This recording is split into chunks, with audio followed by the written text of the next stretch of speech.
Good morning, here is the latest from the market open. After opening flat, the FTSE 100 rose this morning.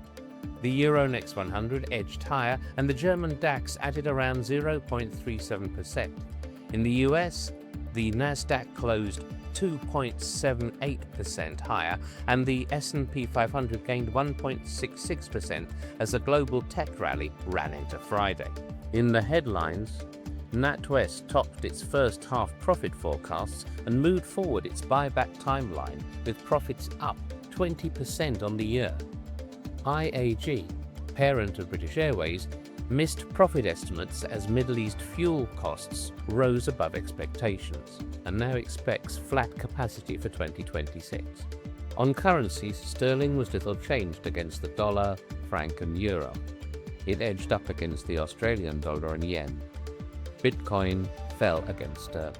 In commodities, copper firmed while gold and natural gas eased. Brent crude held steady, with almost 4 straight months of gains as the US-Iran conflict continues. That's your market open. I'm Dave Pennell. Have a great day.